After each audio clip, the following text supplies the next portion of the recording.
Hello, everybody.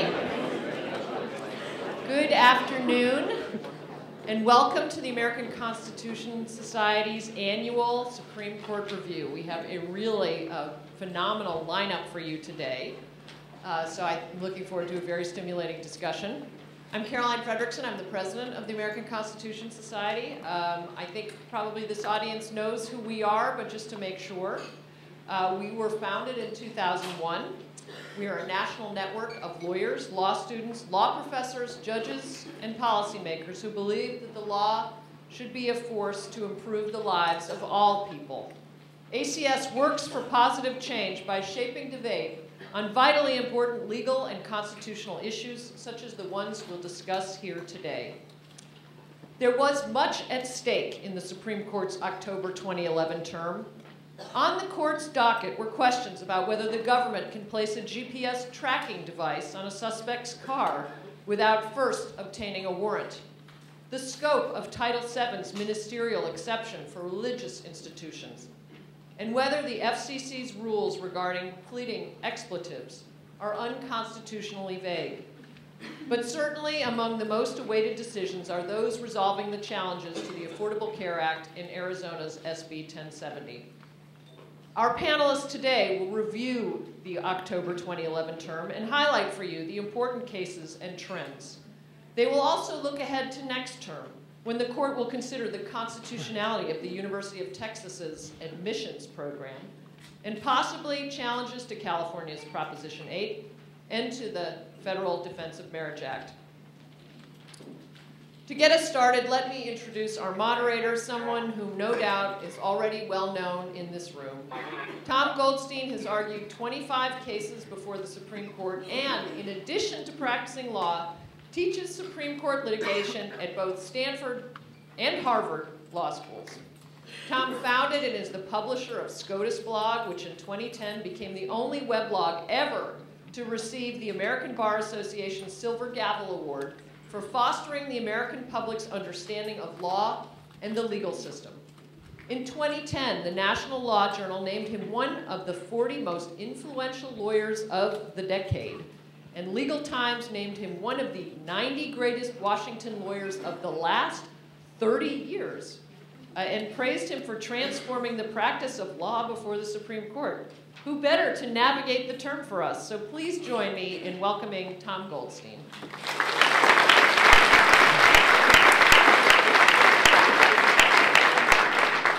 Thanks so much, Caroline. Thank you to ACS for putting together this program. Thank you to all of you for taking time out of your day to come and talk with us about the Supreme Court term. Obviously, there are things still to come, but hopefully we can fill in a lot of the gaps about both what the court has decided and what it is going to decide in a term that is so fraught with important constitutional questions. The current Supreme Court term may put to the test the notion, like few things do, that in progressive legal thinking we are celebrating 10 years of progress. But that was a joke. But it is undeniably an incredibly important term, and we look forward to a lot of important cases next term as well.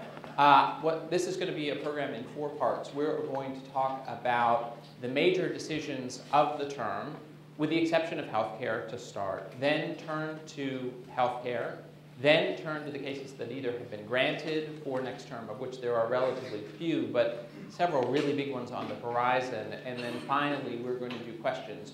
We're going to get to questions right at about 2 o'clock and do that for about 20 minutes, so we may go slightly over for that reason. We want to make sure that you are part of the conversation as well. My principal job is to not talk about the substance of law, but to hold up these PDFs, which are both yellow and then red, thank you, because we have so much to talk about and so many incredible speakers that it will be really hard to cover all of the ground. So my principal responsibility is, in a sense, to be mean and to encourage everyone to stick to the relatively short amount of time we have to cover a lot of these different cases. So I, in advance, ask for forgiveness from the panelists when I do that. Walter Dellinger, will you start us out? Walter Dellinger is a partner, of course, at O'Melveny & Myers, the former head of the Office of Legal Counsel, the former acting Solicitor General of the United States, teaches at Harvard Law School, and for many years taught at Duke, where he is on leave. Will you start us out with the incredibly important GPS case?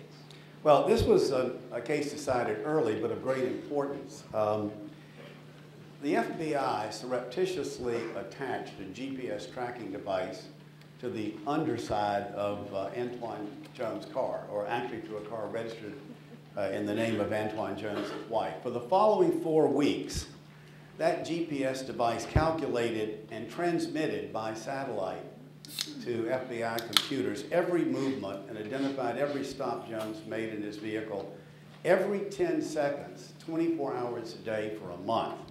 Over the course of that month, a virtually seamless GPS surveillance, the government obtained satellite-generated data not just about his discrete journeys, but information from which they could extract the patterns of his living, the kind of information from which you could identify people's political or religious affiliations or intimate associations. Because the warrant was conceitedly invalid, the government defended the introduction of 2,000 pages of data that was generated by this GPS tracking device on the grounds that this was not a search within the meaning of the 14th Amendment. Because a search has to invade a person's reasonable expectation of privacy. The government's position was based on precedent which said quite clearly and emphatically that there is no reasonable expectation of privacy about your movements on a public thoroughfare, a statement that the government had made in the context of a beeper placed inside a container that allowed you to follow closely a particular car. So that was the hurdle in this case.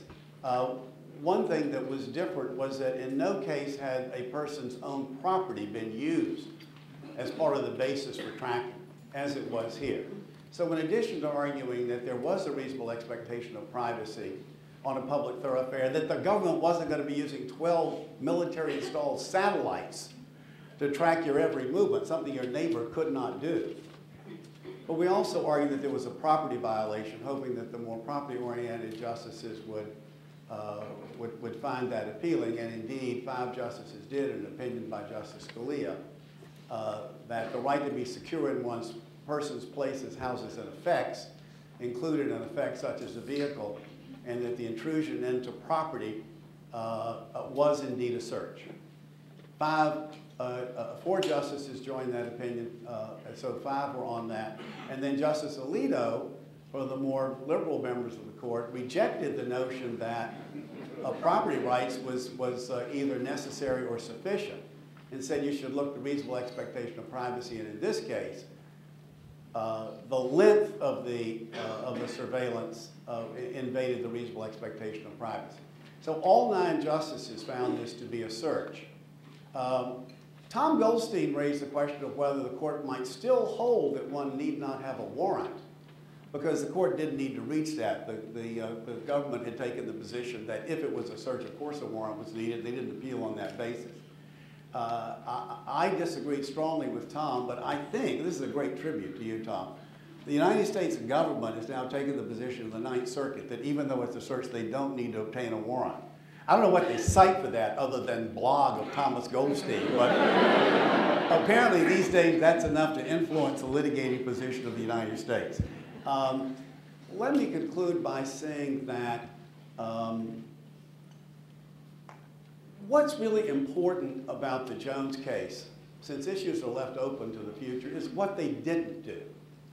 Had they affirmed the conviction, it would have meant that any law enforcement officer, federal, state, or local, could, for any reason or no reason at all, install a GPS device on anyone's car, because there would be no reasonable expectation of privacy, no search, no Fourth Amendment.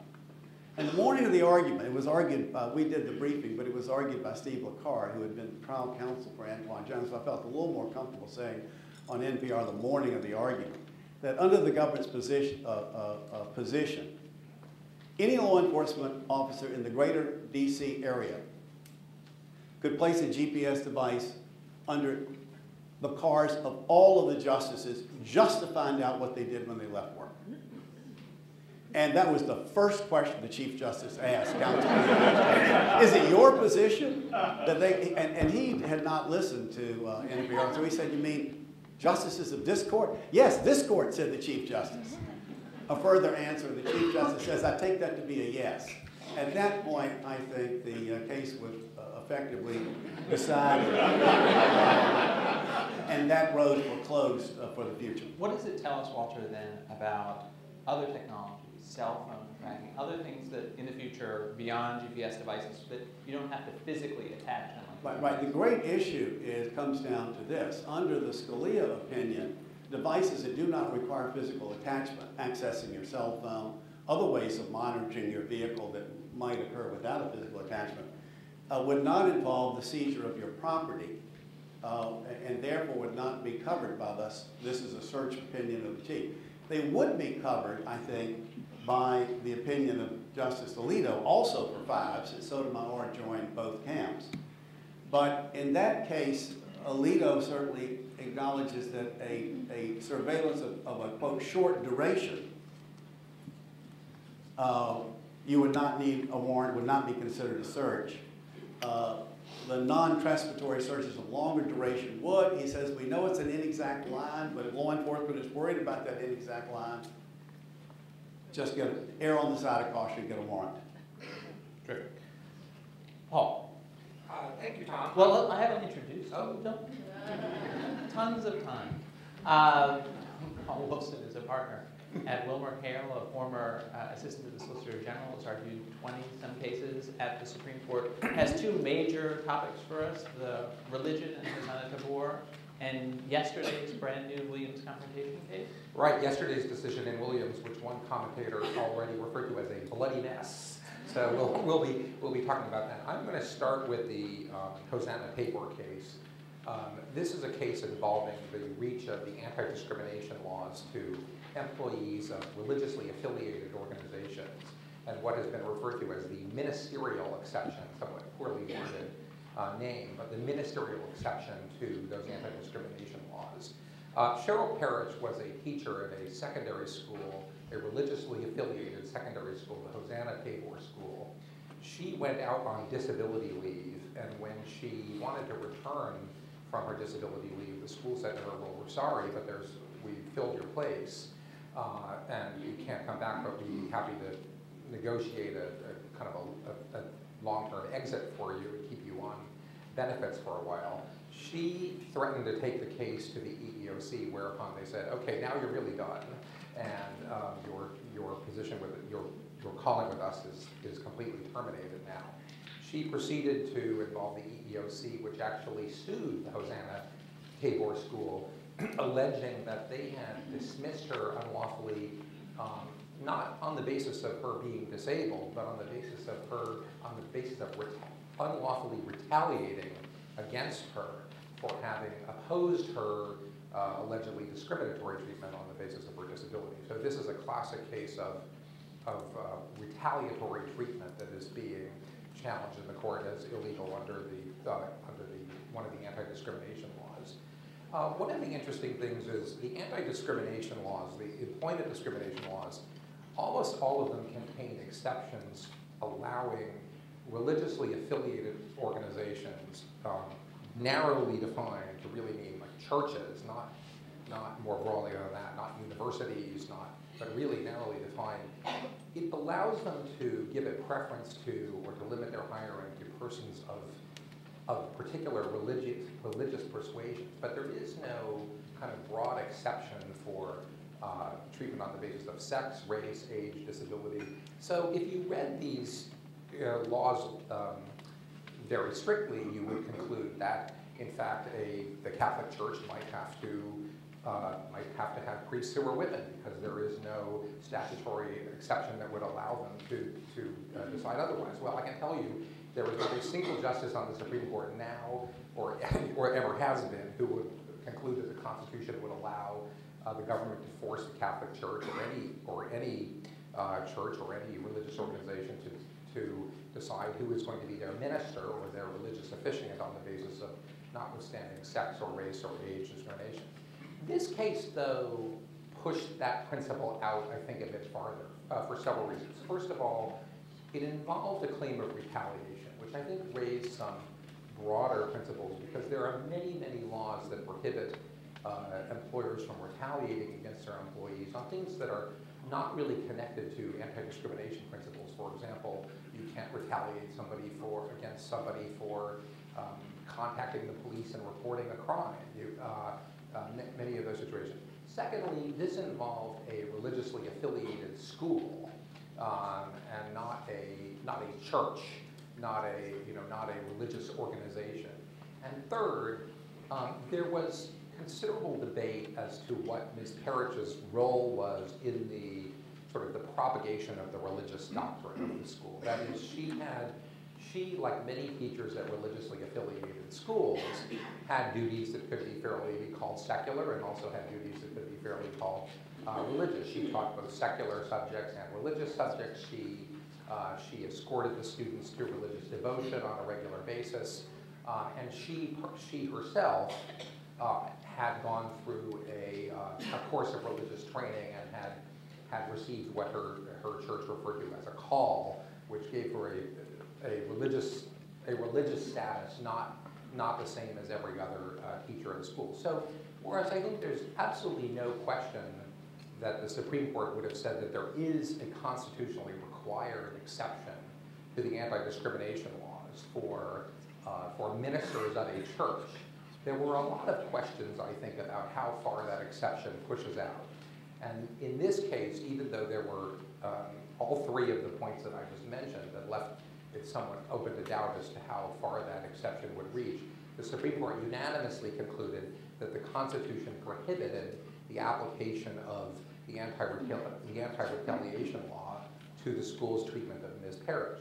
The most interesting thing to me about the case, there are two interesting things. The most interesting thing to me about the case, to me the really hard question is, who is a minister under this exception? Because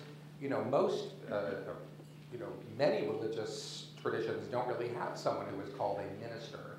Ordination is not really even a concept in many religious organizations, many religious traditions, and indeed it is in some cases, the entire laity is considered to be the ministry. The entire congregation of the faith is a ministry. And Justice Alito and Justice Kagan wrote a very interesting concurring opinion drawing attention to this point.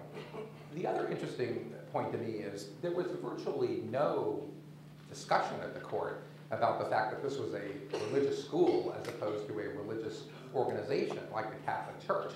And so I would suspect that this decision will play a role in the upcoming litigation brought by religiously affiliated organizations challenging the contraception requirement of the essential benefits provision of the healthcare law, assuming that there's anything left in the healthcare law, of course, because that the government had tried to draw a line between what I will simplify and say churches and what I will call sort of church-affiliated schools, which the court saw, which nobody thought to be of the slightest significance.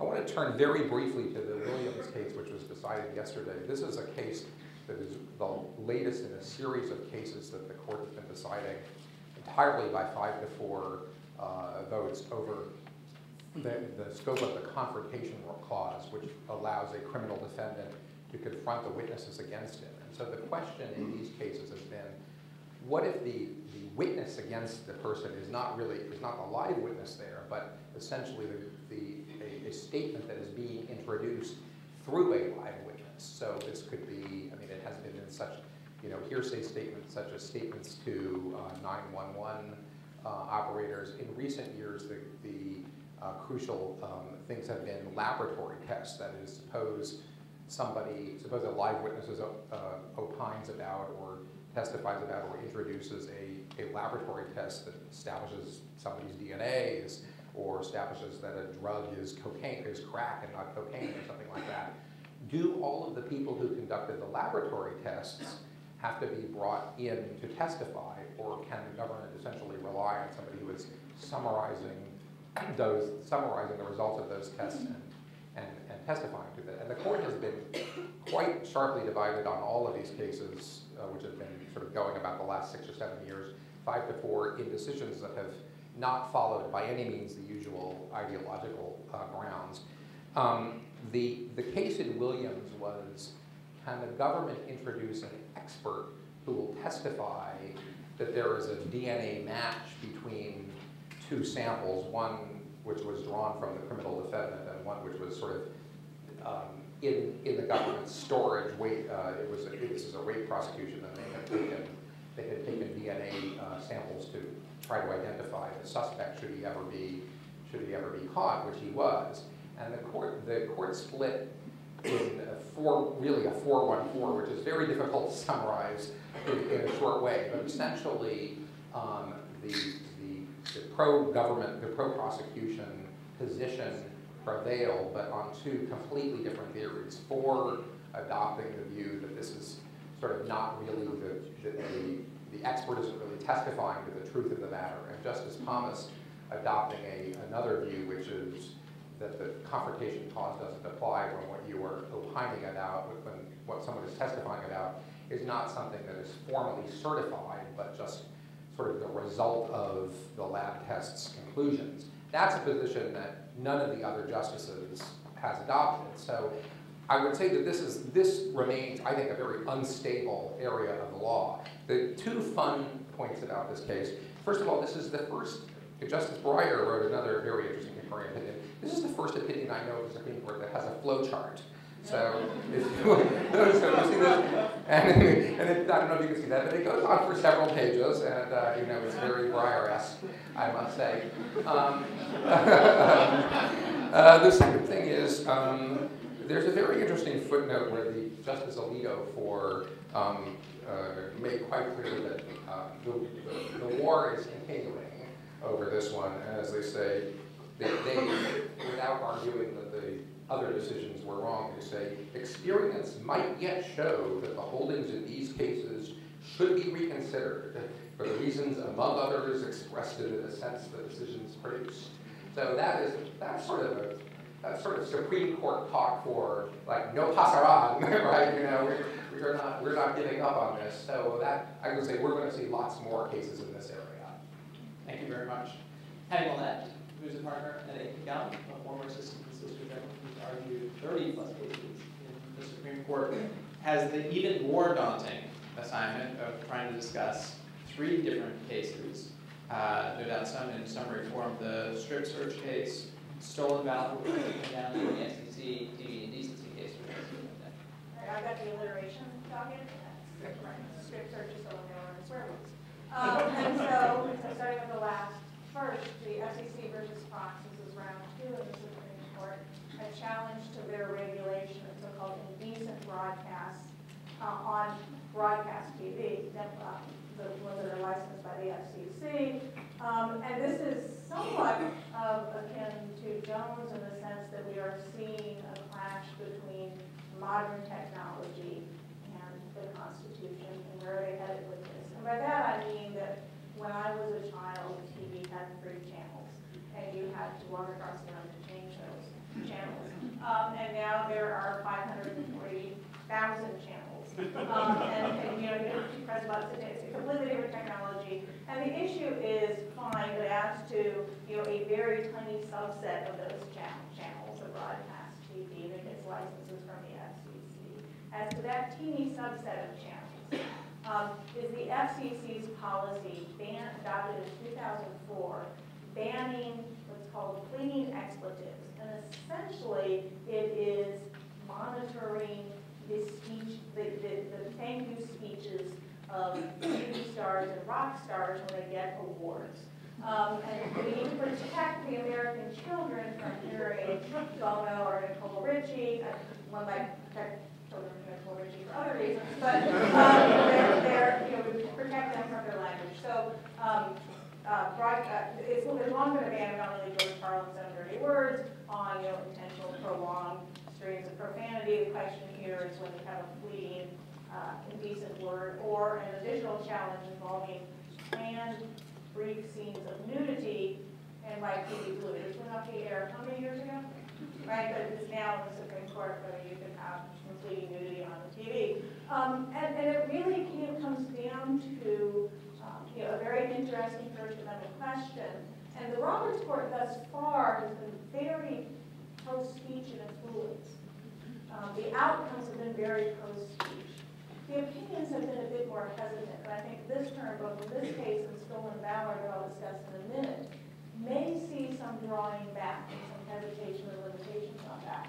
The decision, the FCC case has not yet been decided. The oral argument suggested that there was much debate between whether there really was a value in having a few stations that parents could put their kids on and trust that they're not going to see Big Bird using nasty words, and as opposed to all of the other channels, and the computer game. The children can operate better than the parents as well. And so it really is a question of whether, I think no one contests that when I was growing up, the concern was the TV sort of invading the home, the captive audience, and exposing children to his words. And now people bring technology in, they bring massive amounts of information in, and the question is, given that so many swear words and so much nudity is coming into your home already, can the FCC sort of police this little island of expletive-free zone or a nudity-free zone? The fun part of the nudity ban was when counsel for the broadcasters pointed out that there were some nude statues in the Supreme Court courtroom, and they said, well, really, we hadn't noticed. So the plain nudity thing is really a bit complicated. But I think there is some chance that we will see a narrower approach than many people had thought, I think, for this case, aimed at the Supreme Court on First Amendment challenge. So there may actually be some sort of compromise decision or I think it's likely to be a complicated decision. It was argued in January, so they've been wrestling with it for some time. Another complicating factor is Justice Sotomayor is recused, so it's an 8-justice court. Stolen valor was the other free speech case that we had, and this is apparently, I have realized, I think it's related to campaign finance. Apparently, it's very hard to get elected to the California Water Board, and so one of the things you need to get elected to the California Water Board apparently is a Congressional Medal of Honor. And so, U.S. versus Alvarez involved Mr. Alvarez, while campaigning for the California Water Board, or a politician trying to get on the California Water Board, claimed that he had a Congressional Medal of Honor. Now, Mr. Alvarez has sort of an issue with claiming all kinds of things that turn out not to be true. And the issue in this case, again, Congress passed a statute criminalizing false claims that you've been awarded a military medal or on. So it's not just the wearing. There had been a long-standing ban on wearing medals that you didn't earn. But this now is simply the false, knowing, deliberate, false claim that you wear. That you were awarded one of these medals. Can we criminalize that? Now, in the free speech arena, of course, a criminal ban on pure speech is the most extreme power the government can exercise. It's an extraordinary one. And the Supreme Court has already struck down, under the Roberts Court, has struck down such statutes in the past. But the difficulty here for the justices, they seem much, again, an oral argument, we don't have a decision yet. An oral argument was the end of February, so again, there seems to be some wrestling going on here. The debate was very much about whether this conferral of a military honor, a military medal, is a protected kind of speech, almost like a trademark. Don't think about the word Olympic. You can't go set up my children can't set up their Olympic lemonade stand, right? It's trademarked in the U.S. and you cannot, it's improper to use that word for your own benefit. The debate in oral argument here is very much about what kind of harm there is, what harm happens when people claim to have a medal. Does it diminish the value of people who really made these incredible sacrifices? Does it diminish the conferral of the statement of the U.S. government is making when it confers these things on individuals and the heroism that they demonstrated? Again, though, I think there are some backtones about technology, because we're now at a point when the ability to expose these people is greater than it has ever been before. And so there's some question, do we really need a crime for this? But I think, again, the justices were very, very conflicted. It could end up being very narrow in the sense of that Mr. Alvarez's attorney conceded that there would be no chill from this ban, no chill of legitimate speech. And then the other thing, if you just want fun, read the oral argument transcript, because you can imagine for lies. You get everything from dating, extramarital affairs. We learn about Justice Sotomayor doesn't want guys that she's dating lying to her. So it's fun in that sense. And then let me quickly talk about the strip search case, which was argued for petitioners by our friend Tom Goldstein. And this is don't eat French fries on the metro lesson. Because if you can get the issue is if you get arrested for a minor offense, can you be not only arrested, taken to the police station, but can you be strip searched? And we get great details about the content of a strip search from the Supreme Court's opinion, in this case written by Justice Kennedy, a 5-4 decision. And the question is, can you do this, or does the Fourth Amendment require some particularized showing of a risk of harm, that you're trying to smuggle something in, before we're going to strip search people who've committed just minor offenses? Poor Mr. Florence had been arrested on, the computer records showed that he had an outstanding warrant. Turns out he did not. The warrant had been cleared years before. Oops. But they managed to actually strip search him a couple times at different facilities while they held him for a week before they figured out the mistake. And the Supreme Court held, again, 5-4, that the strip search, at least when people are going into the general population, is reasonable.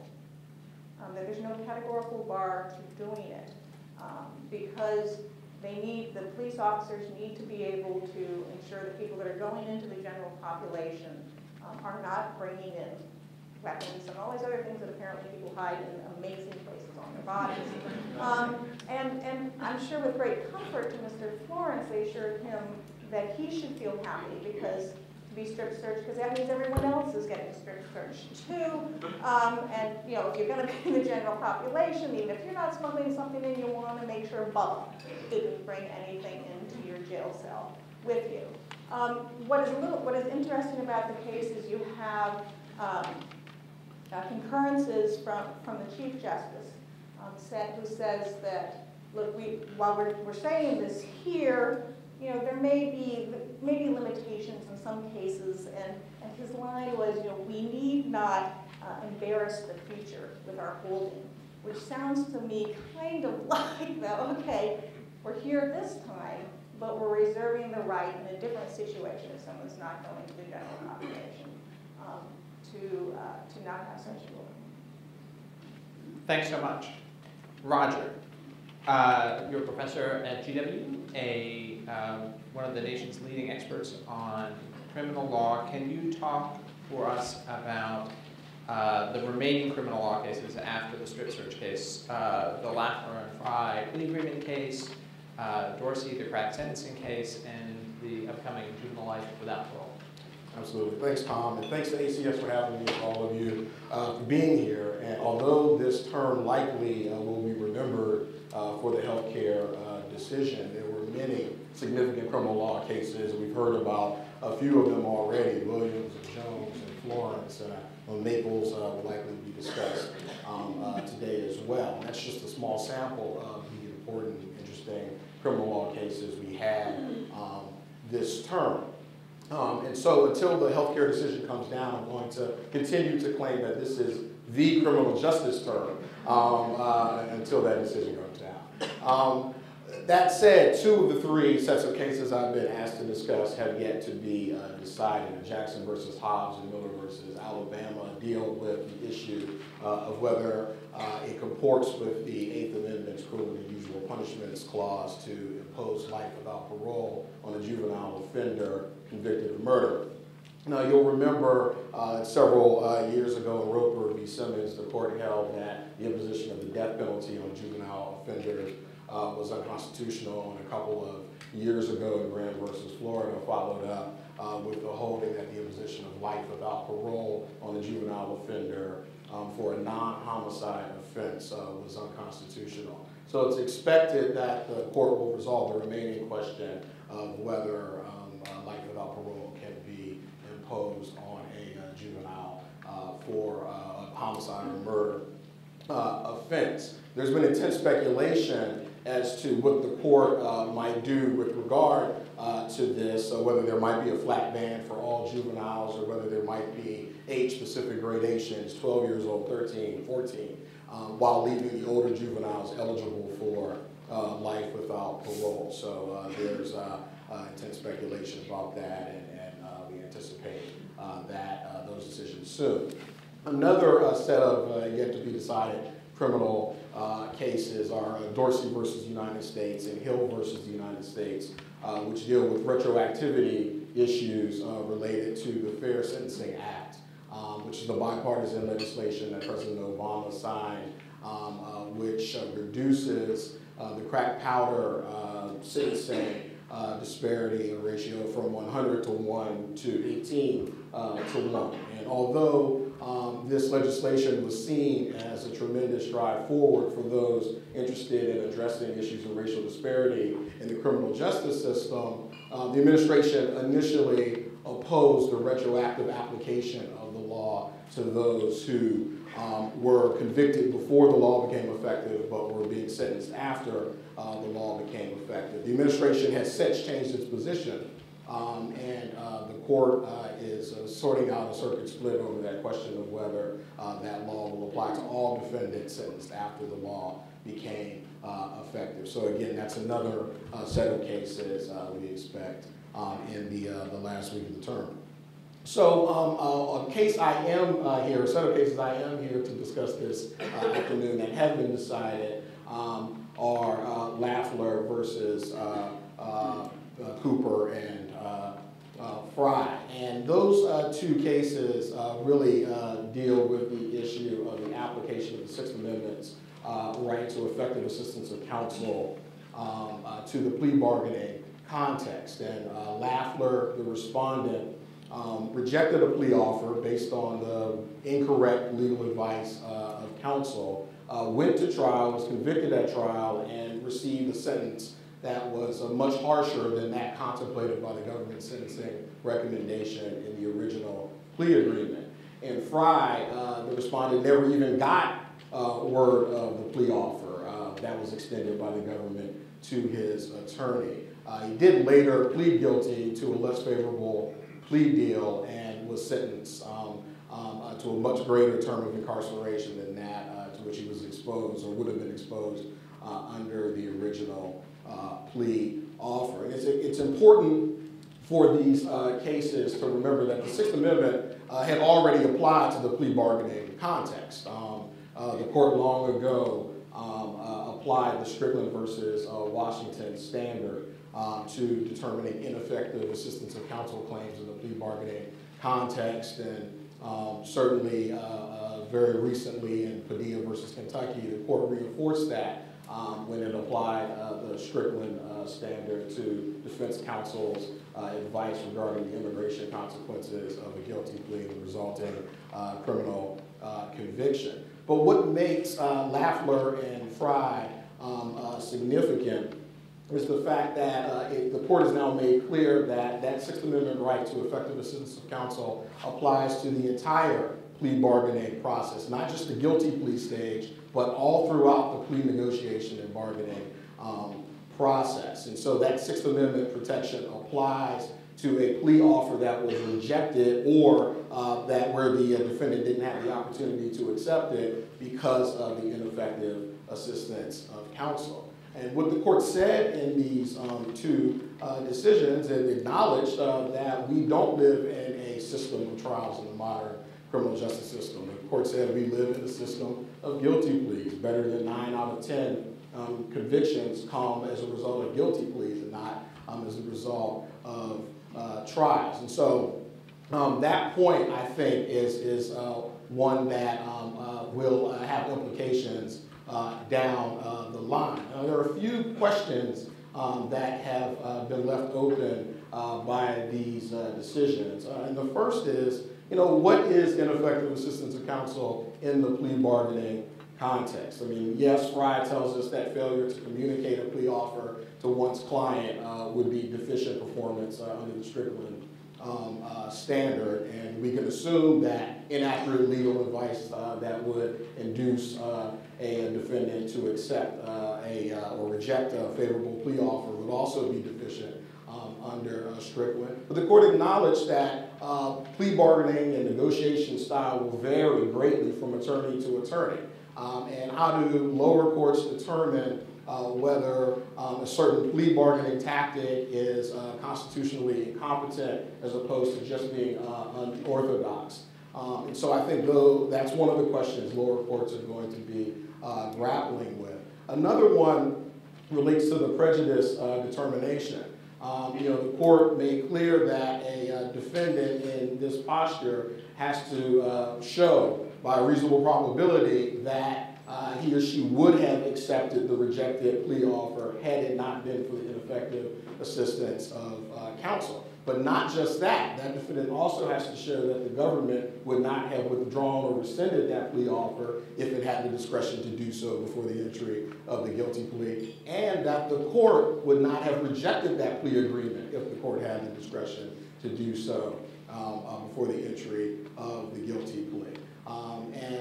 So there are a lot of ifs there in those statements, a lot of speculation. It will be interesting to see how defendants make that showing on the ground. Then also with regard to the remedy, the court acknowledged that there are a number of potential appropriate outcomes as a result of a showing of ineffective assistance to counsel in this context, including the lower court exercising the discretion not to provide any remedy at all. Justice Scalia argued in dissent that is somewhat odd, a somewhat odd position in response to the violation of a constitutional right. So it'll be interesting to see how that is fleshed out as well. But for me, what makes these decisions significant, and I've said it, is that the court has acknowledged the real world of criminal justice, where plea bargains are driving the system. And that acknowledgement, while it's refreshing in its own right, to see the court looking at what happens in the trenches, I think is more important for the implications it may have for the court's jurisprudence down the line, including whether to apply Brady to the guilty plea context, now that we've recognized the ubiquity of plea bargaining in our system. So I put Lafleur and Fluoride within that trend of the court taking over the modern realities of criminal justice, along with Padilla and Plata from recent terms, and I think we'll be more to come. Thanks very much. Let's turn to the race and voting-related cases of the term, and I'm hoping to have an exchange between Tom Sines, who's the President and General Counsel of MALDEF, and Paul Clement, who argued all the cases we're discussing, about the Texas redistricting case and SB 1070, the Arizona case. So could we start with Texas redistricting? Sure, happy to, Tom. Thanks for having me. The Texas redistricting case, I'll try to explain very quickly, but it's a complicated case because it involves a couple of different courts. Because what happened is you had the census, you had the Republicans who now had a clear majority in the Texas legislatures trying to do the redistricting. They did the redistricting through the legislative process. There wasn't a deadlock because the Republicans controlled both houses and the governor's house. So they got it through. Then Texas is a covered jurisdiction, so the plans that they got through the legislature have to get pre-cleared. Texas, in this instance, did something that's different from what a lot of states who are covered jurisdictions have done in comparable circumstances, which rather than go through administrative pre-clearance at DOJ, they went the alternative that the statute gives them of going into the DDC and trying to get judicial pre-clearance. That process takes a while, and that creates the dynamic that leads to the case that goes to the Supreme Court, because the DDC is taking its time dealing with the pre-clearance issue, and there are these elections coming up. And so there's something of a dilemma there, because there's an argument, of course, you can't use the non-pre-cleared maps because they're not pre-cleared, but you can't just default and use the old maps because everybody pretty much concedes that because of population growth, the old maps are, violate one person, one vote. And of course, the problem is perhaps most acute when it comes to the congressional election, because Texas has 4 new seats. So you can't just go back to seats that draw up, 4 districts less than you need. So you have to do something. And so there's a suit that's brought not in the DDC, but in Southern Texas, where in that suit, you basically have an effort to get the courts to draw some maps. And so the question that really gets the court's attention is whether or not in drawing those judicial districts, you start with the non-pre-cleared plan, or whether, in fact, you start with the pre-cleared plan even though the pre-clearance process is still going on in DDC. So as I said, somewhat complicated. The 3-judge court divides over this issue, with the majority saying that you basically treat the unpre-cleared plan as if it didn't exist, and the judiciary has to come up with something more or less on its own. Judge Smith dissents and says that essentially you should start with the pre-cleared plan, though he also says this is a big mess. We have conflicting advice from the Supreme Court, so almost a plea for the Supreme Court to take up the case, which they in fact do. He says start with the pre-cleared plan or the unpre-cleared plan? I'm sorry, I may have misspoken. Judge Smith says you should start with the unpre-cleared plan. So this issue goes to the Supreme Court. Perhaps the most amazing thing about this case is how quickly and how unanimously the court decides the case. Excuse me, the court, in something like less than 20 days from argument to decision, says that in fact the court should have started with the not yet pre-cleared plan in drawing these districts, sort of recognizes that the pre-clearance process is important, but nonetheless, since the not as yet pre-cleared plan still reflects the latest judgment of the elected branches, it's still important to take that into account as at least a starting point for drawing the maps. And as I say, this decision is produced in less than 20 days. It is essentially unanimous. Justice Thomas writes a concurrence on his own. It's a remarkable piece of product by one of the newest justices on the court, Justice Curiam, which is to say it's a pure current opinion, not written by any one justice. And in some senses, whatever you else want to say about this particular resolution, I think this decision and the way it was produced is a rather remarkable accomplishment for the Chief Justice, because as this case was being briefed, as the case was being argued, it did not appear foreordained to be a unanimous decision. And there was a real possibility for the court to divide over this case. There was a real possibility for it to be kind of a dramatic spectacle where the court was taking a lot of time deciding this case, and meanwhile the clock for getting elections to actually take place in Texas was ticking and ticking. And the court, and one has to assume this is largely due to the leadership of the Chief Justice, managed to avoid that, managed to get a decision that everybody could get to join that was done in remarkably short order. And on remand, the court essentially adopted a map that everybody could live with, so there was no subsequent appeal to the Supreme Court.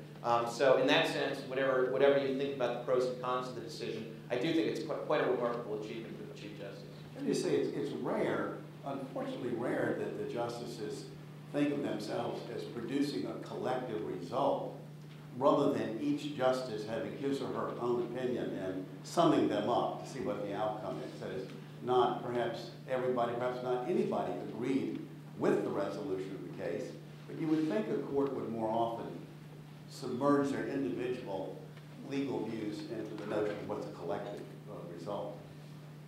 Tom, can you both give your sense of Texas redistricting, but also then introduce the SB 1070 case for us? Sure, Tom. But with an eye to avoiding stolen valor, I have to give a couple of disclaimers, which is, number one, I don't currently teach at any law school. And number two, I've never argued before the Supreme Court. Indeed, we generally try to avoid having our cases go to this Supreme Court. Cert petitions and all the rest of it. And indeed, with respect to the Texas redistricting case, the case in San Antonio before that 3-judge court, it was in part about Section 2 claims by the Latino community, represented by Maldef and my colleague Nina Perales. And when the Supreme Court took this case, we were very concerned. Again, with that knee-jerk reaction, not wanting something to go before the court, and concern, particularly in this day and age, about what they might do, what they might say about Section 5 and potentially even Section 2 claims in Texas. But of course, in hindsight, the per curiam decision is eminently reasonable. It is one that makes sense. Basically, the court acknowledged that that you start with the representation of the legislative intent in the unpre-cleared map. And then you are allowed, as the court setting up a map for at least the impending election in light of non-apportionment, you then look at the Section 2 claims and basically apply a preliminary injunction standard of likelihood of success. And you look at the Section 5 objections and you apply a reasonable probability standard. Is it reasonably probable that pre-clearance will be denied with respect to certain elements of the map that were alleged to be retrogressive in effect or in intent? And indeed, as Paul mentioned, when it went back to the court after the Supreme Court decided, it went back to the three-judge court in San Antonio, they adopted a map that in some respects is actually better for the Latino community and its claims and interests than the map that the three-judge court had adopted that went to the Supreme Court. Of course, you can understand, I think we should all understand why the three judges in San Antonio believed that what they were doing was appropriate. First of all, it happens in Texas, and Texas has a terrible history of redistricting, and they treated this like a more or less pure malapportionment, which actually happened 10 years before, 2001, when Texas couldn't adopt certain maps, and therefore there was a three-judge panel that had to, on a clean slate with new congressional districts involved, had to, on a clean slate, draw a map. Of course, that led to a new legislature in 2003, decided to redistrict again. Eventually that went to the Supreme Court, and Texas had to be told that it needed to create more Latino congressional seats than it intended to. A similar set of issues, of course, going on this year, where 4 congressional seats were gained by Texas as a result of 2/3 of the growth of Texas was from Latino communities' growth. So our Section 2 claims basically were around getting additional congressional districts to recognize how much the growth of the Latino community had contributed to the gain in congressional representation. But again, the three-judge court had that history in Texas. 10 years earlier, another three-judge panel had to write a plan on a clean slate because no map had even been adopted. And second, there were indications already from the district court in Washington, D.C. that had the pre-clearance action before it. Those judges had already indicated that they had some concerns about whether the map that had been adopted could be or would be pre-cleared. So I think you have to give a little bit of sympathy to the judges in Texas as they went about doing what they did. But again, in hindsight, what the Supreme Court decided in its procuring decision seems quite reasonable and resulted in a map that was certainly better for the Latino community and acceptable to all the parties. Tom, you asked about the Arizona case. Of course, not yet decided. It was argued some 2 months ago. As you all know, SB 1070 was enacted in the spring of 2010. It was a tremendous change in how states had been addressing issues of concern around undocumented immigration. It does have some predecessors, perhaps Proposition 187 in California from 1994, the closest and clearest predecessor. That action, of course, never made it to the U.S. Supreme Court. So Arizona's adoption of SB 1070 and the immediately ensuing legal claims against it, initially filed by civil rights organizations, of which MALDEF is one, and subsequently filed by the United States government against the state of Arizona. Of course, when the federal government files their case, they're a big dog. They got the ruling preliminary injunction motion in their case, even though I just have to say as an aside, our preliminary injunction motion was already pending even before the United States case was filed. But again, big dog prevailed, and that's where the preliminary injunction was issued against 4 significant sections of SB 1070, and that is the action, the decision that went first to the Ninth Circuit and is now pending before the Supreme Court. Of course, as you also know, in 2011, 5 additional states followed suit and adopted immigration regulatory schemes that are in many ways like Arizona's, in some ways different. And those 5 other states, Alabama, South Carolina, Utah, Indiana, and Georgia, of course, also have legal claims pending against them and have had injunctions issued against many of the provisions involved in those particular regulatory schemes as well. The four provisions before the Supreme Court, two of them relate to law enforcement authority. One is the section that received the most media attention. It's often been called the Show Me Your Papers provision. It is a provision that would mandate that Arizona law enforcement in any lawful stop, detention, or arrest determine whether there is a reasonable suspicion that the person they have stopped, detained, or arrested is undocumented and take steps beyond that to verify the person's immigration status. And coupled with other provisions in the total scheme of SB 1070, could ultimately have led to someone being taken into state custody, arrested, and even prosecuted. The other provision that deals with law enforcement authority would permit law enforcement officers, not mandate, but permit them to arrest without warrant someone who they believe has committed an act that renders them deportable or removable from the United States. There are two other provisions that work in tandem, I believe, with those two provisions. In some cases, could lead to what I described as an actual arrest under state law, someone whose only wrongdoing is that they are undocumented. Those two provisions, there is one that basically creates a new state crime in Arizona for being undocumented, and that's what could have led the reasonable suspicion, inquiry, determination to an arrest for violation of that new state law.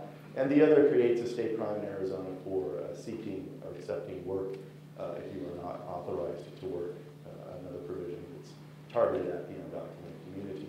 So those are the four provisions. I think that based on the oral argument, it's unclear, of course, as it always is, where the court will end up, though it does appear that they will end up with possibly differing decisions, conclusions about those different provisions. I think what's interesting about SB 1070 is that the Supreme Court took the case up as early as it did. It is on a preliminary injunction. As I said, there are 5 other states facing cases against them in other circuits. In those cases, winding their way up through the process as well. And at least I would expect the Supreme Court to wait a little bit, there being no particular urgency, trust me, even from the perspective of the proponents of 1070, I don't think there's any real urgency about wanting to actually enforce this law. So I think it is interesting that they took it up as early as they did.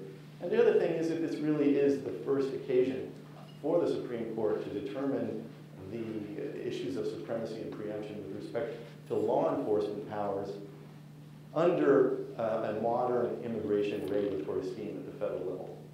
There are old cases dealing with law enforcement authority at the state level, but really there before the United States government itself had as well developed, as complicated and variegated a scheme of enforcement with respect to immigration matters as we have today. There are immigration preemption supremacy cases in the interim, but they have not dealt with, a major one being Picañas versus Vica, they've not dealt with law enforcement authority or mandates as are involved in SB 1070. Sure, and just a couple quick thoughts.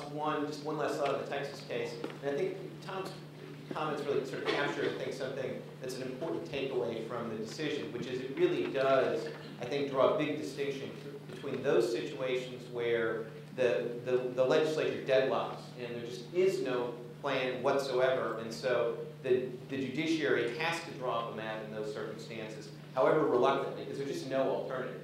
And I think the court draws a pretty clear distinction between that and situations where, okay, the legislature has enacted a plan. The problem is it hasn't been pre-cleared. But in that situation, I think the court maybe reflected an understanding that the judicial role here is sufficiently dicey that you don't sort of look any guidance askance. And so if you have a product of the legislative branch, even if it hasn't been pre-cleared, you still look at that as part of the process. And so I think kind of in thinking about the cases that are out there in the area, it's probably worth sort of drawing a distinction between those cases that arose in the deadlock situation and those cases that arise in the non-deadlock situation. On SB 1070, not too much to add to a very good summary of the issues that are at stake. Obviously, we don't have the opinion. I do think it's worth maybe putting a spotlight, though, on sort of the interesting position that the United States government, the big dog, finds themselves in these cases. Because, I mean, Tom's more of an expert on this than I am, but I understand that some of the other litigation that's been brought, there are also constitutional challenges, equal protection challenges, and the like. And of course, the federal government, which, however this case is decided, is going to be a principal enforcer of the immigration laws would probably have some difficulty accepting the idea that there are robust equal protection limits on their enforcement authority. So in a sense, it's natural that the federal government comes in and doesn't make those arguments, but focuses on the preemption arguments. And if you really look, and indeed I believe the Chief Justice made it very clear at the beginning of the argument, this case before the Supreme Court this term is about the preemption issues and is not about the constitutional issues. But then that does create, and I'm not in any way suggesting how the court will decide this case, but it does create a bit of a difficult situation for the federal government because, so in any preemption case, you look at the text of the legislation that was passed, and many of the provisions that are at least arguably relevant in this case were a product of a 1996 effort to revise the immigration laws that was done by a Republican Congress. And so it's maybe not shocking that there are not provisions in there that obviously preempt something like SB 1070, and there are actually some provisions that seem like they were directed at actually overcoming state laws that were actually kind of the opposite of SB 1070. So anytime you make a preemption argument, I think just the takeaway is there's a reason you can understand why the government's emphasizing preemption rather than the Constitution. But anytime that you make a preemption argument, you are stuck with the statute that you're arguing does the preempting. And it'll be interesting to see how the court sorts through the issues as a result of that. Thank you. So we are 2/3 of the way through our time. We haven't done healthcare. So, healthcare. Will you set the table? Yeah, I'll set the table. Actually, I'll give you the hors d'oeuvre and the dessert, but not the main course. How about that? So I know a lot of you have followed the healthcare cases very closely, so it doesn't need that much introduction.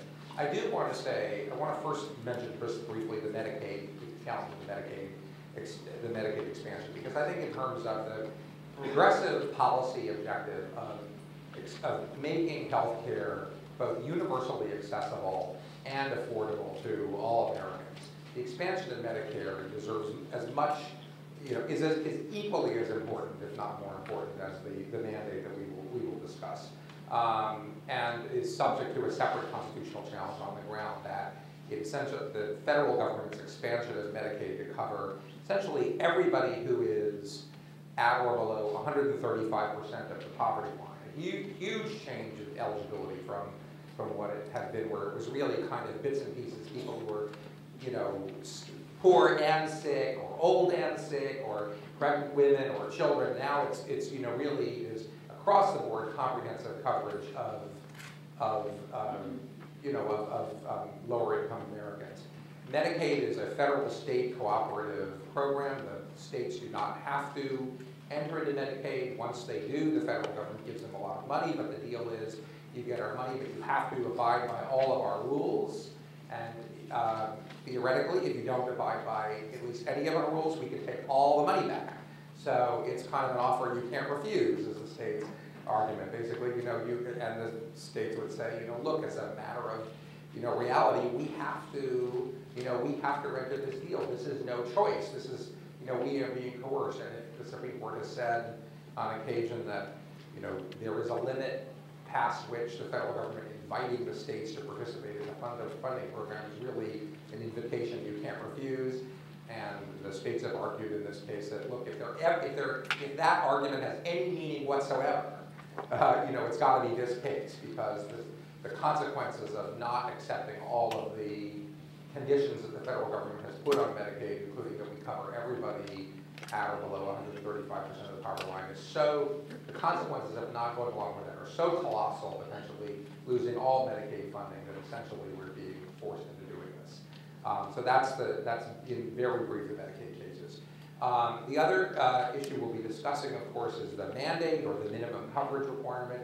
As most people know, the mandate works closely in relationship with two other provisions that are sometimes referred to as the guaranteed coverage and the community rating provision. Essentially, the idea is insurers are no longer allowed to either refuse coverage to or discriminate in pricing against people by virtue of they or their family's pre-existing medical condition, but to deal with kind of the adverse selection problems and to deal deal with moral hazard. Essentially, the kind of other piece of that is everybody has to buy into the health insurance system. So, this essentially guarantees a flow of customers to the insurance coverage because of the way insurance works, which is essentially spreading costs across the entire pool of people being insured. That makes the guaranteed coverage provisions and the non-discrimination provisions affordable. It makes them work, because otherwise they would be so colossal. They would make the cost of insurance colossally expensive. So folks will discuss that. The two issues framing that are, first, does the court even have jurisdiction to consider these cases? There is a statute that has been around for 150 years, the Anti-Injunction Act, which deprives the federal courts of the authority to hear challenges to taxes in a pre-enforcement setting. The argument has been made that that these are taxes, because if you don't buy the health insurance coverage, you then pay a tax. You then are required to pay a tax penalty, subject to various exceptions. So it has been argued that basically this should all wait until the tax penalty actually goes into effect, and then you can challenge that. This is all too early. So that's the kind of the hors d'oeuvre that the court had to go through before it got to the mandate. Then there was the dessert, which is, well, suppose we agree with you that the mandate is unconstitutional. What happens to the rest of the 2,400-page law?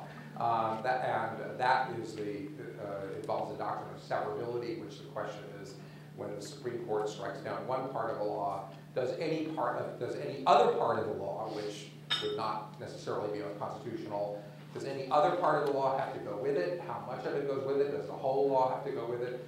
I think it's fair to say that Supreme Court decisions on that issue are very difficult to reconcile, and the oral argument really showed, I think, the court struggling with trying to arrive at a workable formulation about how to deal with that, The government, I think, I won't get too far into this, but on both of the issues that I just discussed, the government has really kind of changed its position over time as it thought about it, as it thought about the issues and the implications of it. The government was in the position in the Supreme Court of saying, go ahead and rule on the mandate issue. The Tax Injunction Act doesn't apply. And on severability, the government said, well, you shouldn't reach any of the issues, but if you reach any of the issues, you should strike down some of the rest of the law, but not all of it, which is a little bit difficult to follow, I know. The experts will now turn to the constitutionality of the mandate. Paul, you're responsible for this menu? Well, no, the court's responsible for the menu, which I think it's worth just pausing for a second, because Paul's done a great job of laying this out, and it really is pretty remarkable. And we did not go to the Supreme Court. I mean, obviously, the government filed a cert petition when it came to the mandate, because the states and the NFIB prevailed in the 11th Circuit on that issue. And then we raised the Medicaid issue in our own cert petition.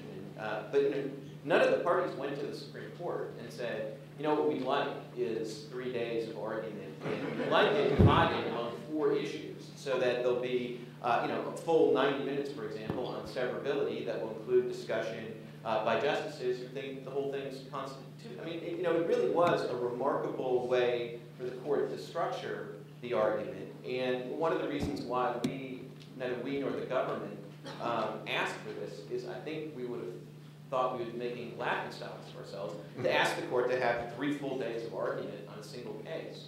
I was in the SG's office back at the time that the McConnell case was argued, which is kind of comparable in its size and scope. And remember having extended discussions about what's the most we could possibly ask the Supreme Court to have argument in this case. And the number we came up with was 4 hours. So in this context, the court, really acting on its own, gave the sides 5.5 hours, and then ultimately 6. And then the severability argument even trickled over into bonus time. So by the time it was all said and done, you had over 6 hours of argument over 3 days, all divided up in this way that was quite extraordinary. And just the last thing I'll say before letting other people jump in about other aspects of this issue is, it did create a very different dynamic, because when we argued the case in the 11th Circuit, I thought one of the best signs for the states in the 11th Circuit argument was that there were so many questions from the judges about severability. Because you don't ask about severability if you think the whole thing's constitutional. And in the Supreme Court, I mean, obviously people have fly-spec the transcripts of these arguments back and forth, but the way that it was structured, doesn't allow you to draw conclusions the way that you might have been able to draw some conclusions if it had been sort of a 4-hour free-for-all. I mean, I can't quite imagine what that would look like. But it is, the structuring of this and the fact that we didn't ask for it and the court gave it to us is something that, is really pretty extraordinary. I don't know if we'll ever see anything like it again. Walter? I think what's most interesting about the case is the conflation of two different issues that seem to be confused in the minds of the justices. One is the issue that is acted before the court, which is whether this is within the subject matter scope of being a regulation of commerce among the states.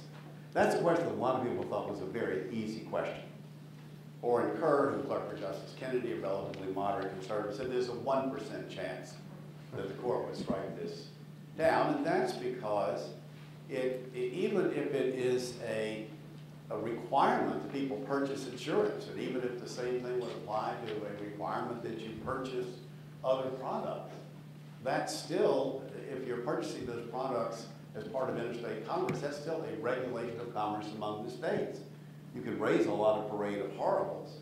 Just as you can say that when it's a regulation of commerce to have a $5,000 minimum wage in interstate commerce, it would equally be a regulation of commerce to have a $5,000 hour minimum wage, even if other issues could be brought.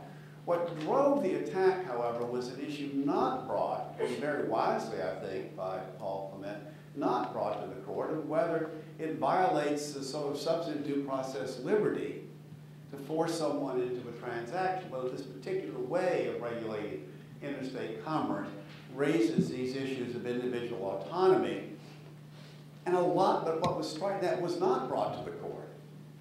I think that argument, if it was brought, is one that should not prevail because the only penalty maxes out at a 2.5% increase on your federal income tax, so that you could, the government says you're free to choose not to engage in a transaction with another private party and just pay the penalty. And since it's 2.5% in Social Security taxes, 7.5%, what's the big deal? But what was striking to me when I reread the transcript is that almost overwhelmingly the critical questions asked of the government were questions that sounded in substantive due process.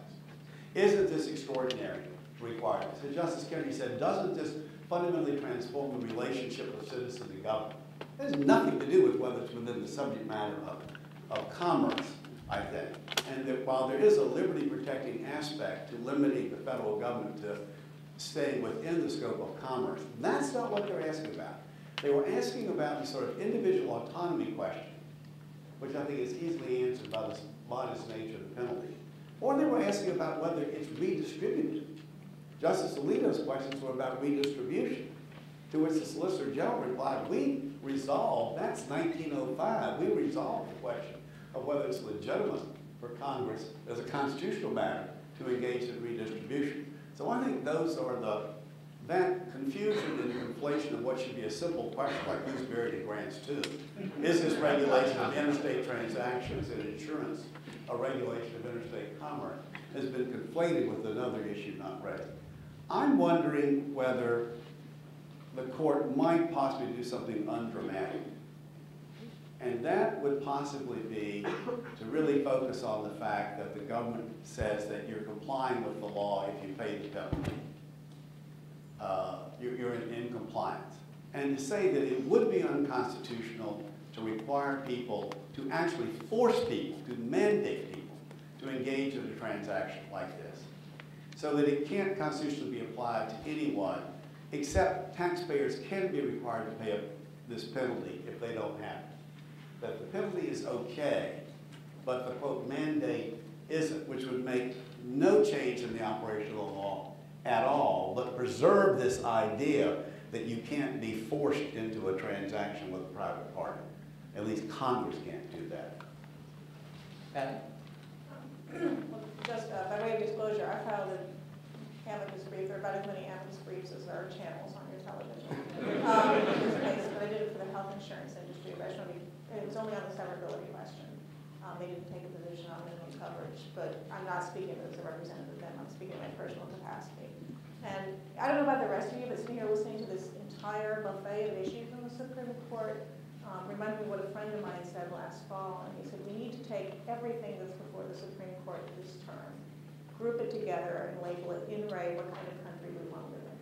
And I think at some level, the Supreme Court has hit this point, and there's more coming next term, where so many of the debates everyone is having outside courtrooms have parallels now in the court itself. But as Walter suggested, and as Paul explained with respect to the Arizona case, the cases come to the court in a different format and raising different questions, and I think a lot of the public debate that's going on. With immigration, a lot of the public debate is about the racial profiling consequences of this, but it's preemption in the Supreme Court. For a lot of people, their understanding of minimum coverage or mandate is precisely a liberty objection, and they would be equally appalled. And in fact, I think someone interviewed Ms. Brown, who's one of the main plaintiffs. Wall Street Journal, I think, was down and interviewed her, and she would be just as appalled to have her state mandate that she buy insurance.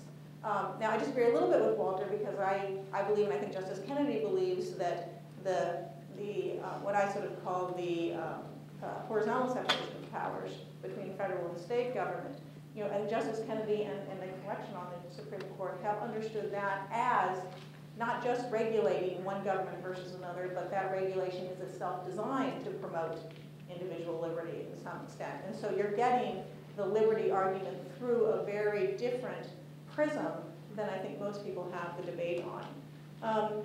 The other thing that I thought was very, very interesting was this, and nobody else does, but the severability argument. I won't talk about any Junction Act, which I also thought was interesting. But the severability argument really showed how muddled the severability law is in this area. And you saw, I think, some interesting questioning from the justices about what really is the role of a court in a situation like this. Traditionally, with severability, the court is very, very narrow and careful and surgical. Okay, we found this thing unconstitutional, let's pluck it out and leave everything else that's been enacted by the duly elected representatives in two houses and signed by a president untouched. But you had concerns, I think, from a number of the justices here that this case doesn't fit that model or may not fit that model because if you pluck this out and leave the rest there, if you take away minimum coverage, you don't have to buy insurance. And you can get it anytime you want in any condition you're in. The guaranteed issuance insurance and the ban on pre-existing conditions and health-related pricing. Who's going to buy insurance? And so there was a real risk. Is the judicial restraint to go narrow, or do we then create a Frankenstein of a statute that functions in a way that Congress would never have wanted and actually is a completely different animal? And so I think they really are wrestling with sort of fundamental concepts on severability in the way they haven't before. Let's turn, in the time that we have left, which is about 10 minutes before we want to be certainly getting questions from the audience, to next term. So, Walter, very briefly, can you tell us about the gay rights cases that could be held? Two cases are coming towards the Supreme Court. They should be arriving at about the same time. One is the decision from the Ninth Circuit, which held that the California referendum Proposition 8, which restored opposite-sex-only marriage as the law of California, the Ninth Circuit held that that was unconstitutional because it took away a right that had already been created, and also because since the state had already extended benefits to same-sex partners, it only took away the designation marriage, which made it less rational for the state to do that. The other case that's coming to the Supreme Court is the Defense of Marriage Act. The Gill case was decided by the First Circuit, and the Section 3 of the Defense of Marriage Act changes what had been for 200 years the practice of the national government of not having a national rule about what constitutes a marriage or a spouse. For 200 years, there are hundreds of federal statutes that use the term spouse or marriage. And for 200 years, whether you qualified for that designation simply depended on whether the law of your state recognized your relationship as a marriage. DOMA says for the first time, fearing that some states will allow same-sex couples to be married, DOMA provides that marriage or a spouse can only be a person of the opposite sex for any federal law purposes. It was done without hearings. It's an astoundingly sweeping law. And the import of DOMA is hard to overestimate, because it really means that there is nowhere in this country where gay couples are really married. You're not really married in New York. You're not really married in Ireland, because when you die, the federal law, estate and gift tax, does not treat you as if you've been married, even though New York says that you are. Your estate does not pass to your spouse without tax incidence, the way it does for everybody else. The person you marry in New York is not a person that's entitled to Social Security benefits of a surviving spouse. And the list goes on to hundreds of items. So in spite of what those states can do, DOMA is overriding it. That's why the DOMA case is a very powerful case to go to the Supreme Court, because states' rights and gay rights are on the same side, which means that I think people are anticipating this is a particularly appealing challenge to restrictions on gay marriage to be brought before Justice Kennedy. And indeed, the First Circuit, which was bound by circuit precedent to say we can't have heightened scrutiny, we can't require a compelling interest, whatever, nonetheless said that you need closer than usual review of the asserted, it's a great phrase, Judge Modine's masterful phrase, of the asserted federal interest behind DOMA, because in areas where state regulation is traditionally governed, the court may require the federal government's interest to be shown with special clarity. And here, the federal government is overriding what had been a traditional state function, where the federal government has never had a role in regulating domestic relationships, and therefore the federal interest is diminished. Let me just say that what poses these cases is really interesting dilemma. If the strongest argument for attacking DOMA is to say that the fact that the federal government is intruding into an area that has traditionally been left to the states counts strongly against it.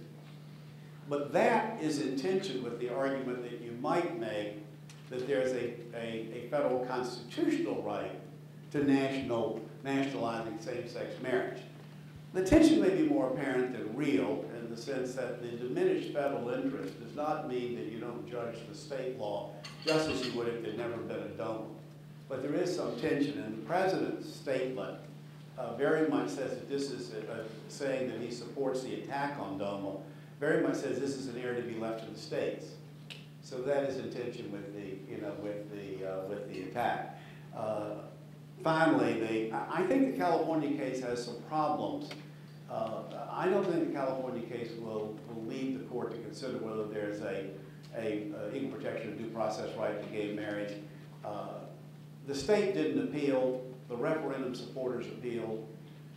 Judge Reinhart's opinion says that the fact that a referendum took away a right that previously existed briefly in California is what counts against it. That's a very narrow claim, one that doesn't apply to other states in the Ninth Circuit, one that may not be, as I think, as persuasive as the other grounds, and one I'm not certain there's anybody that has standing to present to the Supreme Court. So it's possible the main action will be DOMA, and that it will only be limited to the question of setting aside DOMA's override of those states which have chosen to recognize same-sex marriage. Paul, though I didn't ask you in advance to do it, could you just, is there anything you wanted to add with respect to DOMA? You've been hired to defend the constitutionality of the statute. Yeah, no, I mean, the only thing I would add is, one of the points that Walter made is an interesting one, which is, as Gil comes to the Supreme Court, presumably the focus is going to be on the equal protection argument. But there is, the challengers to the law there have also raised the 10th Amendment argument, and really squarely presenting the federalism issue. And that's an issue on which, at least in the lower courts, the Justice Department has continued to defend the statute against the 10th Amendment issue. So that's one that will be interesting as the case moves to the Supreme Court to see whether the 10th Amendment issue remains part of the case. I mean, presumably it would, because it would be an alternative ground. So even if it's not in the petition, it would be an alternative ground. And it'd be interesting to see how the Justice Department deals with the 10th Amendment challenge in the context going forward. So it'll be something kind of interesting to watch.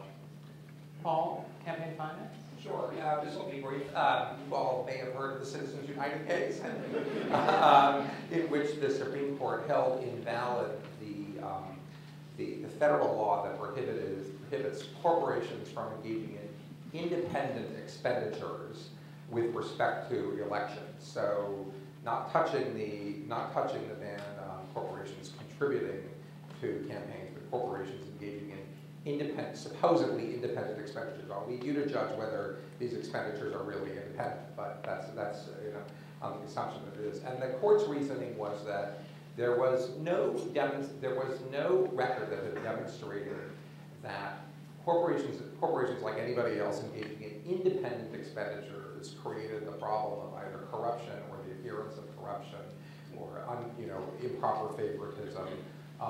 That the government would have a legitimate basis for reacting. So it didn't, it wouldn't matter that the corporation would engage in what can now be unlimited expenditures to support the election of a particular candidate, that because those expenditures were independent, there was sufficient separation so that we need not worry about either corruption or the appearance of corruption.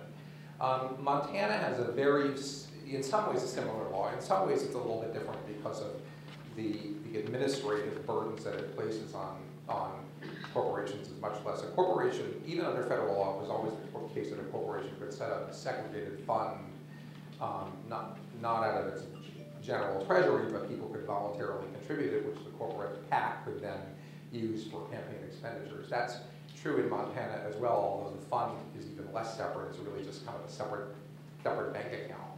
But Montana has a similar law. It dates from the Progressive era, the same era, and it was a reaction to sort of massive corporate, essentially, where the Montana legislature was sort of bought and paid for by mining interests in the state. And it was a reaction to that, along with many other progressive era reforms, such as the referendum and the initiative and the nonpartisan judicial elections. That law was challenged on sort of similar basis to Citizens United. The Montana Supreme Court, I think most people would say in a surprising decision, upheld the law and said that unlike the federal law, there was a long history of corporate corruption of the electoral process in Montana, and that the Montana legislature was entitled to react to this historical showing, which was considerably different than the federal record that the Supreme Court had reviewed in Citizens United. I will leave it to you to judge whether the showing has been made that the corruption, that the record of corruption is from independent expenditures as opposed to just straight out corporate donations, which I think is going to be really important to the Supreme Court as to whether that record of independent expenditures being corrupting is made. Anyway, the plaintiffs who were seeking to invalidate the Montana law have petitioned the Supreme Court for review, saying, look, this is just, the Montana Supreme Court is just thumbing its nose at Citizens United. Please tell them that Montana is, part of the United States, and the Montana Supreme Court is actually a lower court to the United States Supreme Court. There are there's a lot of speculation about what the Supreme Court would do. Somewhat very unusually for a Supreme Court case, many amicus briefs have been filed for the respondent in this case, essentially telling the Supreme Court, look, please take this, even though we agree with the Montana Supreme Court, you might actually want to take this case and sort of give some thought to, to the continuing scope or vitality of Citizens United, and perhaps reconsider it. The Supreme Court actually had this case for its conference last week. It did not take any action on it on Monday, which suggests that the court is still thinking about what to do, and we will probably hear next Monday whether they will agree just to hear the case next year, or whether, and some have speculated, the court might just reverse the Montana Supreme Court 5-4 and say, reverse see Citizens United, or something else. I don't think most people expect the court to turn down the case completely, but this could be a big one for next year, or it could be just a kind of last shot at the beginning of this term. Tom and Paul, let me come back to you, if I could, on two further race and voting related cases for next term. One granted and one of the body cases that's likely on its way. Fisher on affirmative action, Tom, and then Section 5 of the Voting Rights Act. Well, the court has granted review of Fisher versus Texas, another case out of Texas that revisits the issues of affirmative action that were addressed by the court 9 years ago in the University of Michigan cases. It's an interesting affirmative action, race-conscious affirmative action program at the University of Texas. It was layered onto a pre-existing race-neutral program, the Top 10% plan, that basically granted admission to anyone in the top 10% of their high school, and relying on segregation, enduring segregation of Texas high schools, that led to significant amounts of diversity, and that accounts for over 4/5 of the admissions to the University of Texas. But after the University of Michigan decision, the University of Texas grafted onto that top 10% plan a program that is whole person consideration of those who are beyond those 4/5 that are admitted to the top 10%, and particularly with regard to certain programs where diversity was conceivably lacking. And among the considerations in an evaluation of the whole person who is applying, they do consider race among other factors. Obviously, this is a matter of concern. This is a case in my mind when I said we try to avoid having cases that we're involved in go to the Supreme Court. A little bit of a surprise because Justice O'Connor, of course, no longer on the court, but in her decision in the University of Michigan cases indicated that she believed that what was being pronounced then should be the case for 25 years. It could end up being a decision that is only about the details of application of either the diversity basis for race-conscious affirmative action program, specifically what critical mass, the term that was used in the Michigan cases, means, or it could be about narrow tailoring, specifically whether this program is narrowly tailored enough in light of the diversity already achieved in the top 10% plan, or it could be a wholesale revisiting of the issues that we may have thought were settled for a quarter century in the University of Michigan case. And Section 5, there's no case that's currently on the court's docket that raises the question of the constitutionality of Section 5, but there are a lot of cases, I guess most prominently the Shelby County case and the D.C. Circuit, that have the potential for that issue to get before the Supreme Court. And obviously ever since the Namundo case where the issue was teed up and the court rather surprisingly came out with a nearly unanimous resolution, not resolving the question, I think this is something that watchers of the Supreme Court have recognized, that there's a real possibility that the constitutionality of Section 5 will get before the Supreme Court before too long. And so there will be multiple opportunities for that to get there next term. No guarantee that the court will take it, but I think it's their ability to not take it is in some ways affected by the fact that at least some of the issues in which the Constitution, cases where this constitutionality of Section 5 is raised, are cases that are appellate jurisdiction cases coming out of 3-judge district courts. And so a little bit, even if the court wanted to defer deciding this case for a couple of years, it may be harder to do so. You can always deny cert, it's a little harder to not know probable jurisdiction when you have a case that's coming to you on the appellate docket. And then, this is not to suggest that it's obvious that the court wants to dump this question. One of the most, I think, interesting questions in the oral argument in the Texas redistricting case was from Justice Kennedy. And whereas most of the justices seem to, in the context of a Texas redistricting case with a very tight time deadline, I think most of the justices wanted to keep Section 5 in the backdrop. Justice Kennedy raised the question, and he echoed something that I think is lurking in some of his opinions, which is this idea that that Section 5 is in tension with Section 2 of the Voting Rights Act, and that I think maybe in his view anyways, it's important for the court to actually take up the issue to figure out whether Section 5 and Section 2 can be reconciled or whether they are in such substantial tension that maybe the court needs to really focus on the issue. So, without trying to say that, absolutely the Section 5 issue will be up there next term, I think it's quite likely that it will get up there either next term or the following term, in part because the ability of the court to not take on the issue with so many cases raising the issue on the appellate docket, I think the court's going to really almost have to face it sooner rather than later. Terrific, thank you.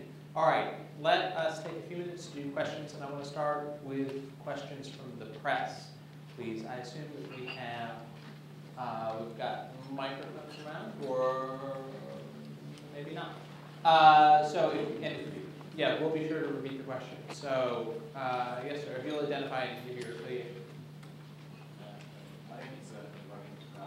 Hold on just a second. My name is Ibrahim Fukara from Al Jazeera Television. As you probably know, the Egyptians, as of today, are heading towards their own version of Gore versus Bush 2000. We export such wonderful principles to market. Both presidential candidates there are claiming victory in the presidential election.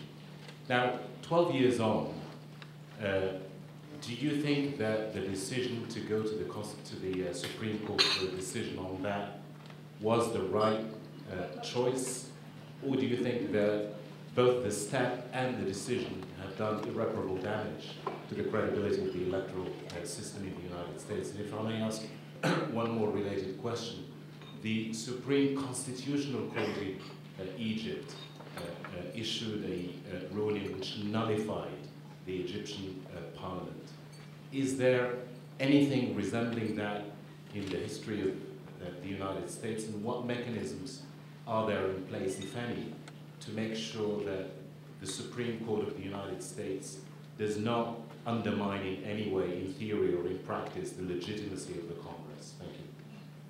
Well, that is a very powerful question about the relationship of judicial review to majoritarian government. They're obviously in tension. If you have a system of rights that ensure pluralism, that ensure the right of access to every element of your population, to higher education, to occupational freedom, you have a majority that votes that down, it creates the greatest tension. On Bush versus Gore, I thought at the time, and still think that under our Constitution and under the statute, it was a function of Congress when it came to counting the electoral votes to resolve any dispute over a state's award of an electoral vote, and thought that should not have gone to the Supreme Court, should have let Florida come to its final conclusion and let Congress resolve it.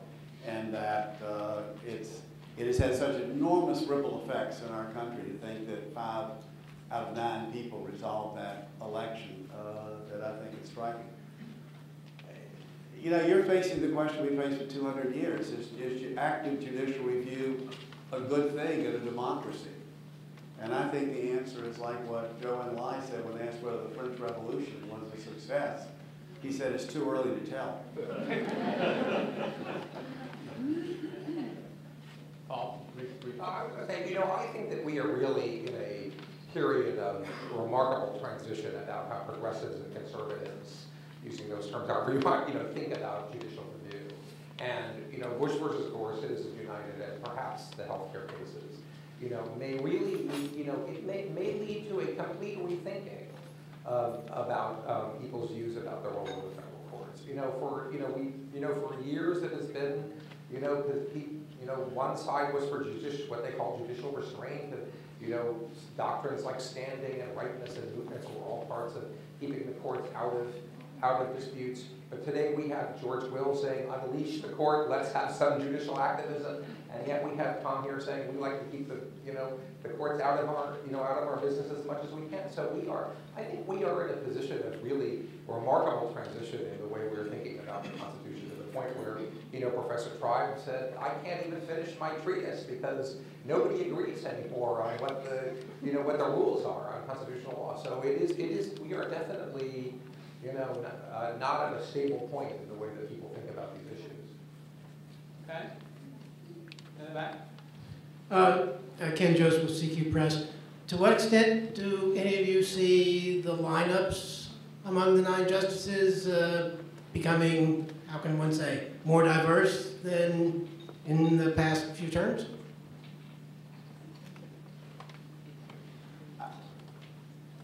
I'm not sure I understand. I'm not sure I appreciate the question. I mean, I think one of the things that is just a troublesome fact about the court is that for the first time we have an alignment in my lifetime of ideology and political party, or approach to law and political party. You know, we had Republican people who had been active in the Republican Party, appointed by Republican justices who were on the more progressive side, Justice Stevens, Justice Souter. That's all changed now. We have 5 Republican appointees who tend to be conservative and 4 Democratic appointees who tend to be liberal, and the 5-4 breakdowns tend to go on that ground, which is really the first time that I know of in our history where we have that kind of 5-4 breakdown. So it's very, very troublesome in the sense that if you try to predict the outcome of the healthcare case, scholars will debate forever what the implications of Wickard against Filbert were, and how you relate the concurring opinions in Comstock. And the taxi driver will say, well, how many Republicans are on the court? And 5, and that's the answer. And the question is, if we have a series of cases that seem to reflect the fact that the taxi driver is right and the scholars are wrong, it'll be a troublesome fact about the world. I don't know what to do about that. Yeah, you know, I guess I would try to put a slightly more glass half full spin on that, which is to say, I mean, the premise of the question is that that the important decisions are all 5-4, and we know which 5 and which 4, or at least which 4 and which 4, and maybe which way we get to 5. And I think if you look a little closer, you see that it's actually a lot more complicated than that, and you do see. I mean, probably the best illustration. I can talk about other cases this term that have been decided by unusual divisions, 6-3 with kind of people mixed up, or we can talk about the Williams case with and all of the very important confrontation clause cases that are constantly decided by a very unusual mix of justices, but tend to be decided 5-4. Or we can talk about one of if not the most important criminal law case of the last decade and a half, which is Apprendi, which revolutionized the way that criminal sentencing takes place in this country, and again was a 5-4 series of decisions, but not your typical 5-4. And then you can reflect on the fact, I think somewhat, it's happened before in previous terms, but I think this term is remarkable in a term that's rich with tremendously important and consequential cases that that we haven't talked about a number of cases that last term would have merited a good 10 minutes of discussion because we had very little else to discuss other than violent video games. But they didn't make the cut. And yet, in talking about some of the most consequential decisions, we've talked about a number of decisions that were 9-0.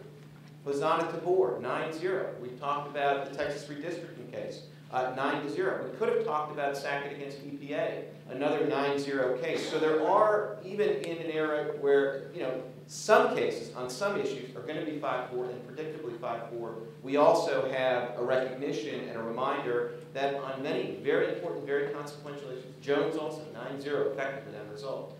We do have a virtual unanimity of the justices. So in that sense, I think that I take Walter's point, but I do think it's worth reflecting on the fact that to the extent you're concerned about this, the glass is also half full.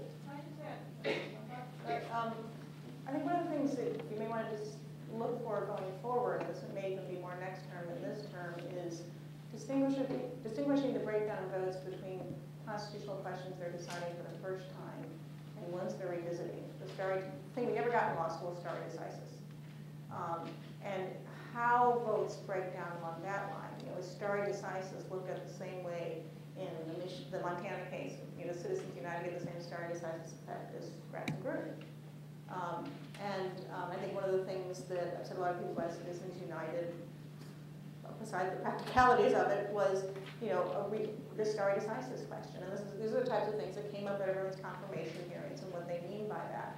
And so watching to see whether we see splits amongst what people call the five, on application of stare decisis principles. You may even see some of this in cases still this term, finding narrow ways to go rather than broad ways, because that avoids having to overrule precedent or not. So I would look for how they line up on stare decisis questions going forward.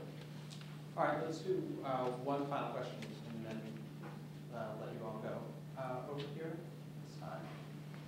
Hi, Gloria Brown Marshall with WBAI Radio in New York. There are those who believe the court is out of touch with the common regular person. And looking at the decisions, for example, Florence, which allows a person to be strip searched if placed in general population. The Estrue case that was recently decided, in which a woman who conceives a child through IVF, 18 months after her husband has died, is not allowed to collect survivor benefits for a child. It kind of ignores what's happening with the regular person in the world. And I was just wondering, what would you say to the regular person who's looking to this third branch of government to see them in their lives and not see it strictly as some legal detail? I think that's an excellent question. In the context of criminal justice, certainly, as I mentioned, I think the trend that's starting to develop shows the justices beginning to roll up their sleeves and really take account of what's happening in the real world. A lot has been made of the fact that Justice Sotomayor and Justice Alito were prosecutors before taking the positions they have now. Justice Kennedy certainly has done a lot outside of his role as Supreme Court Justice to look at the issue of mass incarceration. Has been very active in that regard. So in the area of criminal justice, which affects the lives of most Americans in some way, shape, or form, I think you're starting to get the sense that the Supreme Court is beginning to engage with some of the broader issues impacting society. Now, certainly there are other areas, and you made reference to another case where we may not have that same sense. But certainly the area of criminal justice, there is a good deal of optimism that you're going to see more of that as we go forward. It's all right. Certainly in the habeas corpus area, I see them going further and further into this just complete procedural unreality of what it takes to try and vindicate serious constitutional rights. And I do think while we do have two people who had some limited experience as a prosecutor, we don't have anyone who's got experience as a criminal defense lawyer. And that is, I think, a big gap. So while I'm glad that they've recognized that 95% of the cases are resolved by plea bargains, it's kind of smacking them in the face. But how much more they really have a sense of what it means, what the risk of improper convictions is, and what it would take to get one overturned in this day and age. I'm yet to be convinced that that's there. What's missing on this court is also any experience that comes from running for public office. When Justice O'Connor stepped down, this became the first court in 2 centuries of American history with not a single member who'd ever run for public office. And whatever you think about, quote, politicians, unquote, you have to get out there and mix with people. This is a court that comes from very isolated and heavily academic backgrounds on both, whether appointed by Republicans or Democrats. So that I don't think there is almost a contempt for politics, a contempt for Congress that manifests itself. And I think we're on the possible brink of a major shift. There are attitudes on the court, I think, that would return to an area of state supremacy and limits on the federal government that we haven't seen since before the New Deal. Take, for example, the most striking question asked this whole term. When Justice Scalia at the immigration argument said to the Solicitor General, what does state sovereignty mean if it does not include the right to defend your borders? Well, that implies that New York could forbid New Jerseyites from coming into the state. I mean, the one thing that we had was open borders within this country. The notion that, and the answer is, Justice Scalia, you and Justice Kennedy may think that states are sovereign, but they can't be in the full sense because they can't control their borders. That's not consistent with sovereignty, which means the states aren't sovereign in that sense. They can't coin money. They can't have an army, they can't have a navy, they can't engage in treaties, they can't make a compact with another quasi-sovereign without the express permission of Congress. Those are not attributes of an entity that has sovereignty, but the notion that a justice could think that controlling the borders of a state is an attribute of sovereignty that a state has fundamentally transforms, I think, the nature of our Constitution. You know, Al Kamen said that the founders gave almost all the powers to the states in their Constitution they drafted and very little to the national government. And 11 years later, they found that didn't work. And they replaced the Articles of Confederation with the Constitution we actually have. All right. Thank you all very much. I really appreciate it. Feel free to come up and ask questions to the panelists. Thanks to the panelists, and thanks to you all for being here.